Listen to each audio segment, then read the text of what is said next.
I thought I was going to come to the show and it would finalize my decision and I would go buy a tractor, but I almost think it's getting harder the more that I learn. I don't know what to do.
Hey there, hobby homesteaders. Welcome back to Peaks Peak. My name's Lucas, and we're sharing our hobbies on 38 acres in eastern Kentucky. But we're not in eastern Kentucky today. We are in Louisville for the Equip Expo, where we're going to check out the compact tractors that we want to buy. So I'm here with the 2515H, and this is the tractor I wanted to review when I visited Triple M Tractors in Grayson, Kentucky. I wanted to check this tractor out because we're looking at the 25 horse compact size tractors for our operation, and we need to be able to lift logs up to about 2,000 pounds. And I'll be honest with you, this is the only tractor in this class that will do that with a set of forks on the front.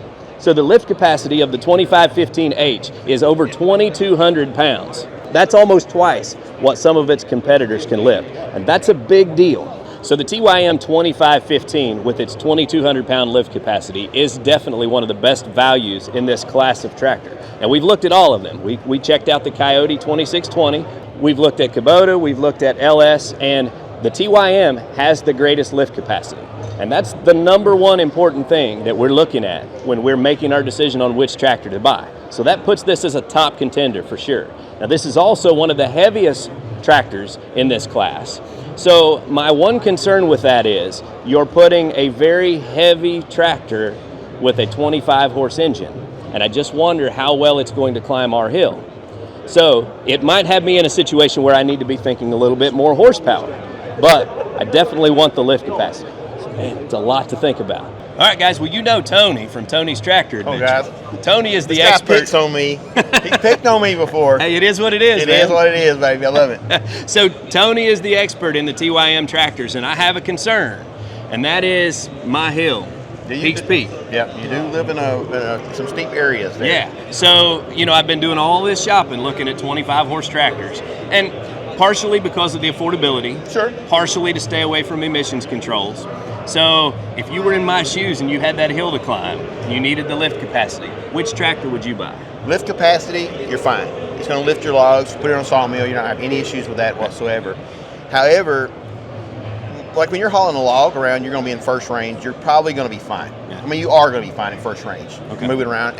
But sometimes you want to get from point A to point B, and if you're going up a hill, it's just a trade-off when you get a tractor this size and 25 horsepower. It's not going to go, you're not going to do it in medium range, and you're definitely not going to do it in high range.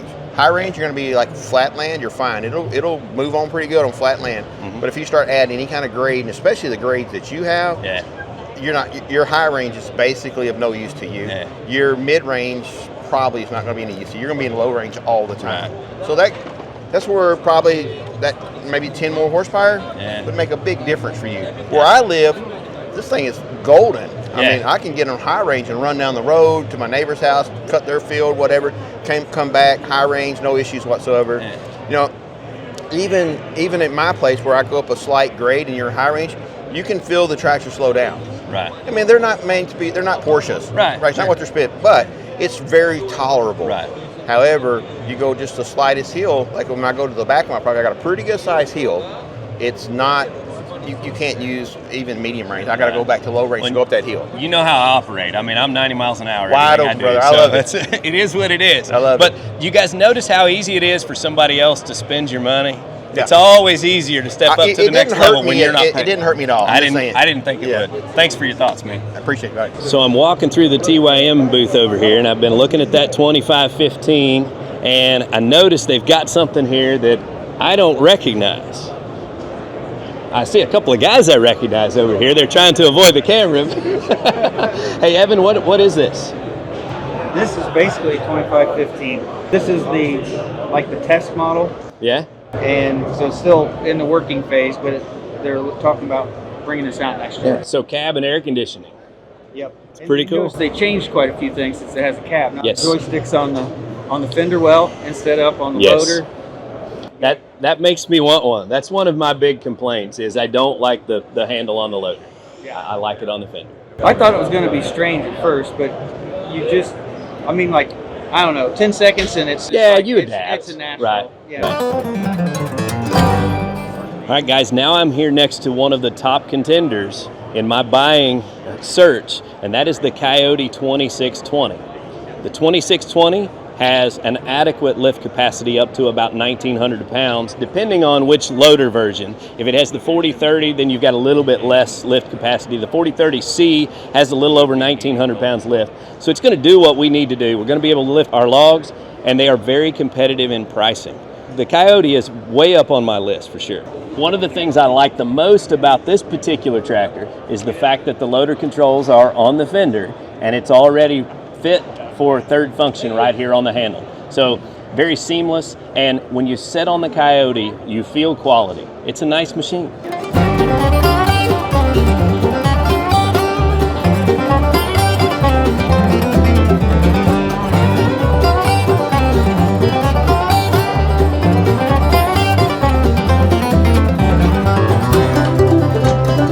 All right, guys, well, I finally found one, the MT226E. So this is the LS model tractor that I've been wanting to review because it's a real contender in this class of tractor. Now, I don't have any use for a cab, at least I tell myself that because I can't afford one.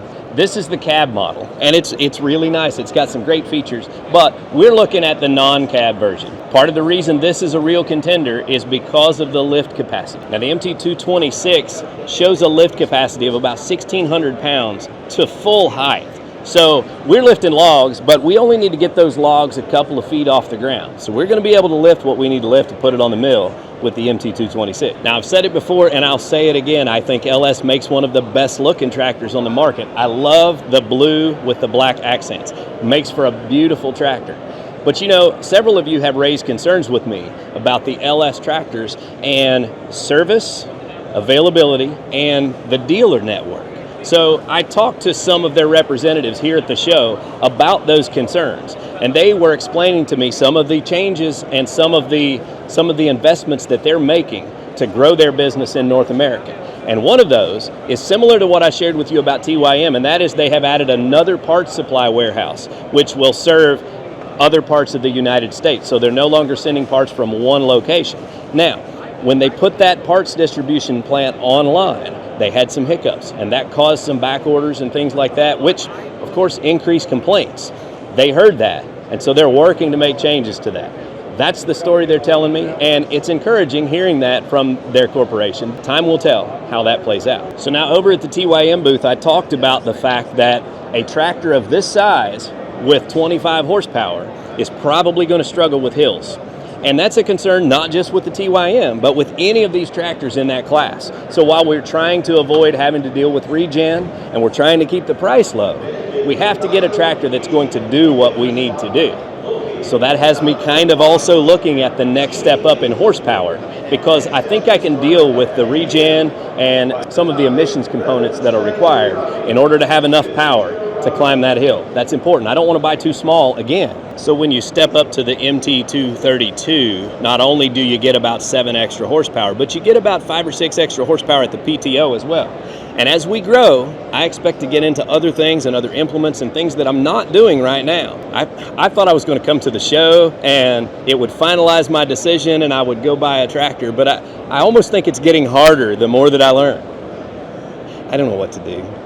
Well, I found my way to the Kubota booth, but I don't get to talk about their tractor because, well, they don't have one here. Forever.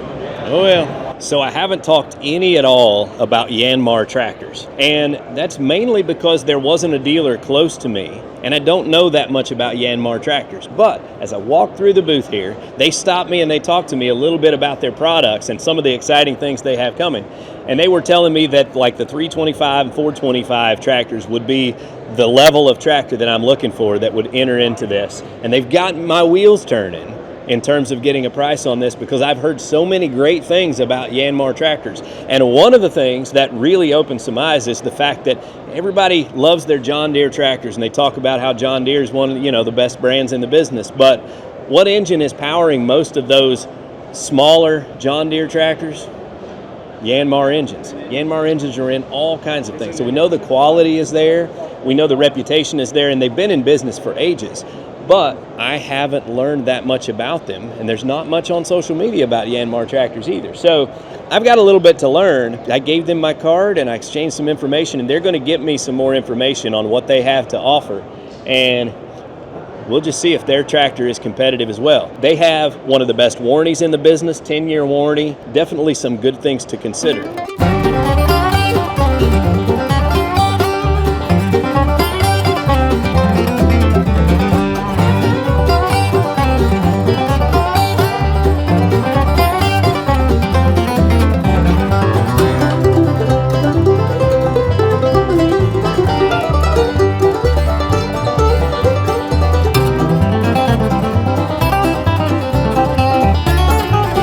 All right, guys, well, listen, none of these companies have made it easy for me to make my decision on which tractor I'm going to buy. I'm a big fan of a lot of the features of each one of these tractors. They have things that I like and things that I'm not so crazy about.